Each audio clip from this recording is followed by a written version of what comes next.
আসসালামু আলাইকুম রহমতুল্লাহি ওবারাকাতুহু। দেশের বাইরে যে জায়গাতে দেখেন সকলের প্রতি শ্রদ্ধা রেখে স্মরণ করছি। দেশের স্বার্থে, জনগণের স্বার্থে সরকারকে নিয়ে কিছু কথা বলছি। তো বিশেষ করে তারেক রহমান যেহেতু নতুন, তো প্রধানমন্ত্রী হওয়াটা সবচেয়ে গুরুত্বপূর্ণ নয়, দেশটা পরিচালনা করা সবচেয়ে গুরুত্বপূর্ণ। তো আসুন সবাই মিলিতভাবে তারেক রহমানকে সহযোগিতা করি, যাতে পরিপূর্ণভাবে দেশটা পরিচালনা করতে পারে।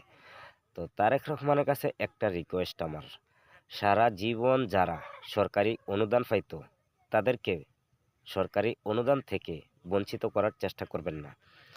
তো বিশেষ করে আমি দেখছি প্রত্যেকটা সরকারেই গরিব দুঃখী মানুষের যেইটা গরিব দুঃখী মানুষ পাওনা, এটা ঠিকই সরকার পরিশোধ করার চেষ্টা করে, কিন্তু ফাও থেকে এমপি মন্ত্রীর মাধ্যমে হয়তো এই বিষয়টা, তো এমপি মন্ত্রী ওই এক ভাগ খাইয়া বসে।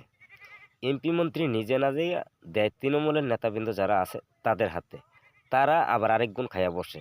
ওই সাধারণ শ্রেণীর জনগণ 4 ভাগের 1 ভাগ পায়, আর 3 ভাগ রাস্তায় শেষ। তো তারেক রহমানকে এতটুকুই বলবো, গরিব দুঃখী মানুষ যারা বর্তমানে বাংলাদেশে বসবাস করে, যারা সারা জীবন সরকারি অনুদান পেয়ে আসছে, তাদেরকে বঞ্চিত করবেন না। আর তাদের অনুদান আপনি নির্দিষ্টভাবে ডিসি অফিসের কার্যালয়, ডিসি অফিসের মাধ্যমে যার যার আসনে প্রমাণপত্র নিয়ে এরপর সরকারি অনুদান বিতরণ করবেন। কারণ আপনি হয়তো নতুন মানুষ, কারণ তারেক রহমান যেহেতু নতুন, তো তারেক রহমান নতুন সরকার হিসাবে আপনি কয় বছর দেশ চালাবেন এই বিষয়টা নিয়ে ভাবার দরকার নেই।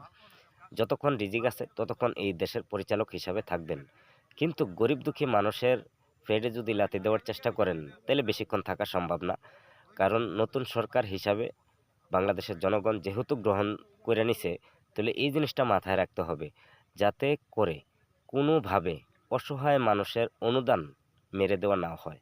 এই জিনিসটা নিজে একটু সচেতন থাকতে হবে।